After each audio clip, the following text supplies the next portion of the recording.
Steve put the ship down about 10 miles outside the prison complex. There was a copse of low purple and pink vine trees, and while they weren't terribly well hidden, I didn't think that anyone who wasn't specifically looking for the ship was going to find it. It took half an hour for our nanites to repair the various broken blood vessels and muscle tears from thrashing against our restraints, and then I made sure everybody put on fresh clothes. A shower would have been nice, but the artifact carrier didn't have such amenities, and clean clothes were the only hope of keeping our enemy from smelling us from a quarter-mile away. I'd chosen these clothes deliberately before I left the station. I put on khaki pants, held up with suspenders over my maroon shirt, and over that my authentic Firefly brown coat, which was indeed brown.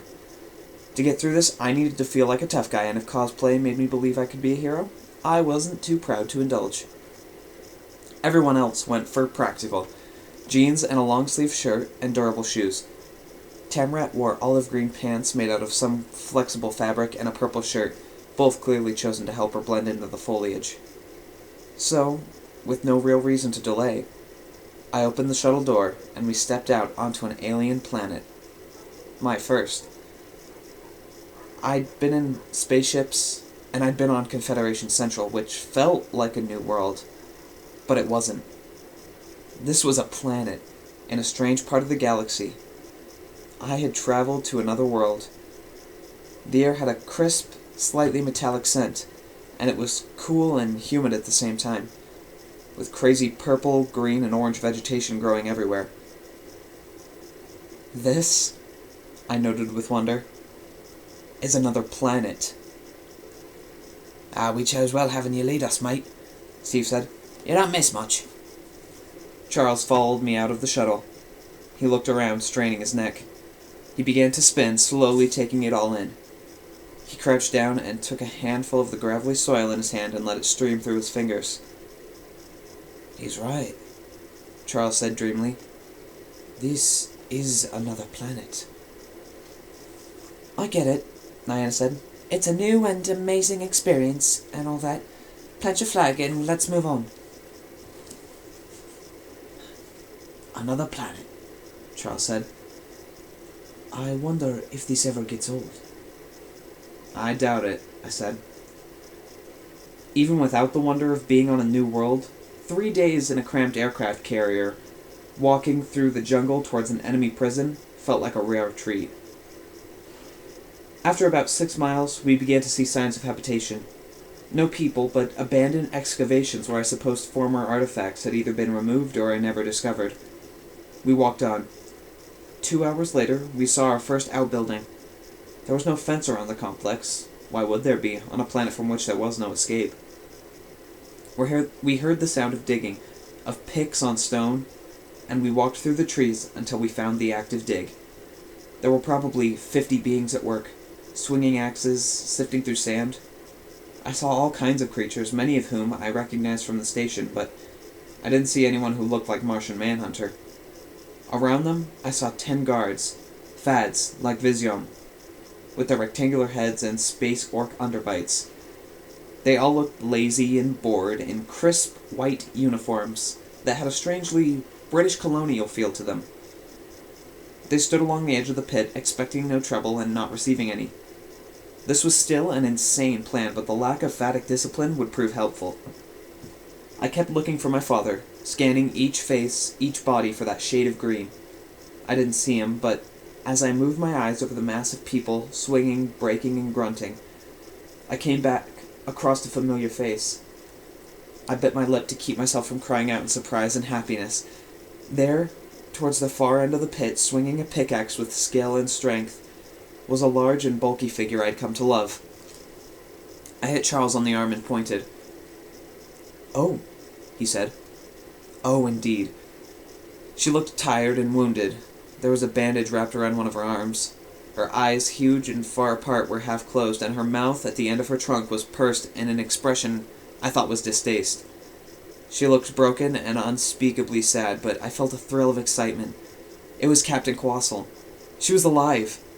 Maybe the rest of her crew was alive too. How, though? Had she somehow been able to get away from the ship when it had been destroyed? Had the Fads altered the image of the destruction to make it look like an attack?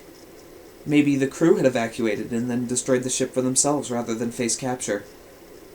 I would find out the details later, but what mattered for now was that my friend, who I believed was dead because of me, was still alive. That was good news for more than just the obvious reasons. It meant that getting off the planet had just become a little less impossible. We waited until sundown when the guards rounded up the prisoners and began to lead them indoors. It was my hope that the grounds would not be well guarded at night. They went inside, and we ate our rations and drank from our canteens. Then we waited some more, watching their movements as red points on a hologram of the prison grounds. 14 guards were inside the prison complex. The other 33 were inside the barracks, and more than half of those appeared to be sleeping. They evidently worked on a 14-man rotation shift, with a few extra fads here and there. Inside the barracks, there were 3 fads at the front control room.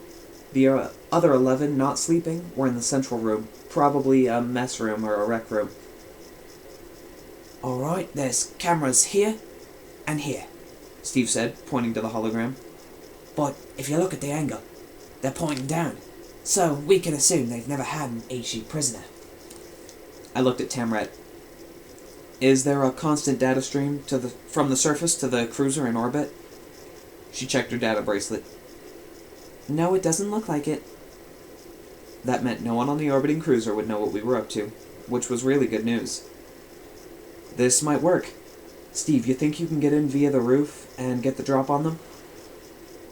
Not a problem, mate. Me son, be ready near the main door, at our end of the cameras. If I need backup, that's you. Got it, she said. Steve scrambled up through the brush on the far side of the building and scurried up the wall like a lizard. I saw his hunched form skittering over the roof, then move a panel and drop down. We waited and waited for what felt like forever, but it couldn't have been more than a minute. Then, the front door swung open and I heard a loud hiss. Hoping that it was the Ishi equivalent of a whistle, we moved in. Steve was inside the control room with 3 unconscious Fadic guards. He held a metal cylinder in his hand and was fiddling with some controls on it. Nicely done, I told him. That was the easy part, he said quietly. If we're going to take out the other 30 fads in here, we're going to need to figure out these plasma ones. He pushed a few more buttons, and a narrow metal rod about 3 feet long emerged from the cylinder.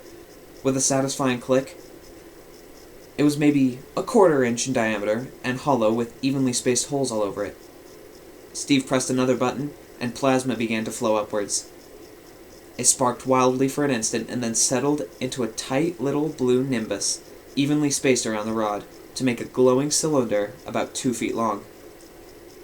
Oh, wow, I said, unable to believe what I was looking at. You write something off as impossible, pure fantasy, and suddenly it's right before you. And real. Oh, wow. Oh, wow. Oh, you have got to give me one of those this instant, I said. Steve picked up another wand and tossed it to me. Okay, mate, keep it calm. The big button on the bottom seems to activate the rod, and the one on the top turns on the plasma. You're welcome to have a go, but I'm still figuring out the rest.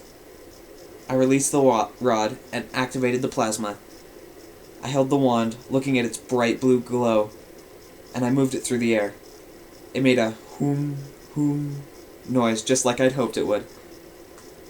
I can't believe this.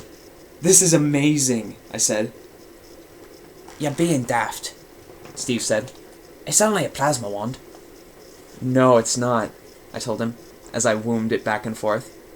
It's an elegant weapon for a more civilized age. This is a lightsaber.